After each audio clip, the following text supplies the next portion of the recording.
Viewers, हम सब अपनी जिंदगी में टाइम टू टाइम ऐसे लम्हात से गुजरते हैं जब हम बहुत सैड महसूस कर रहे होते हैं।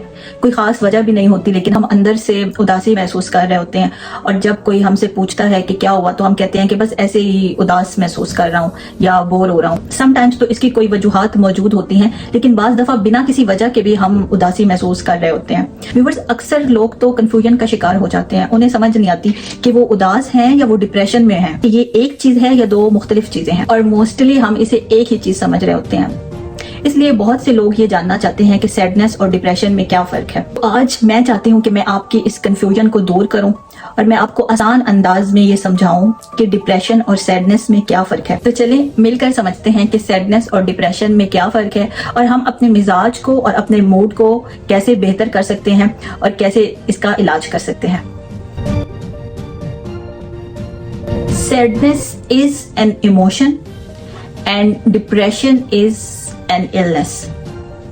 सैडनेस एक जज्बा है और डिप्रेशन एक बीमारी है। उदासी एक नॉर्मल इमोशन है और ये हर इंसान में मौजूद होता है और हम इसको अक्सर महसूस करते रहते हैं। जब कभी हम पर कोई तकलीफ आ जाती है या किसी चीज में हम नाकाम हो जाते हैं या कोई प्यारा हमसे दूर चला जाता है तो हम सैडनेस महसूस करते हैं। तो इस तरह सैडनेस की कोई भी वजह हो सकती है, लेकिन एक बात है, उदासी परमानेंट नहीं होती। ये थोड़े टाइम के लिए होती है और वक्त के साथ साथ धीरे धीरे खत्म हो जाती है और कुछ टाइम के बाद बिल्कुल गायब हो जाती है। लेकिन डिप्रेशन एक बीमारी है। ये आ तो जाता है लेकिन ये जाता नहीं है।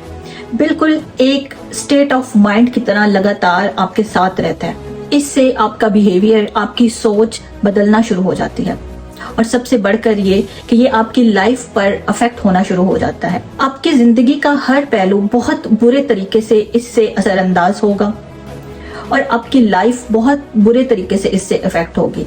ये एक खामोशी और सन्नाटे की तरह आपकी पूरी लाइफ के अंदर सरायत इख्तियार कर जाएगा। डिप्रेशन के ठीक होने का कोई वक्त नहीं है।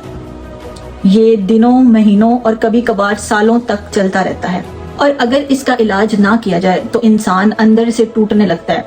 उसकी हालत दिन ब दिन बिगड़ती चली जाती है और उसकी जिंदगी बहुत बुरी तरह अफेक्ट होती है। इसलिए डिप्रेशन में प्रोफेशनल हेल्प लेना बहुत जरूरी है, जैसे साइकोलॉजिस्ट या साइकोथेरेपिस्ट से थेरेपी करवाना और इलाज लेना बहुत मुफीद साबित हो सकता है।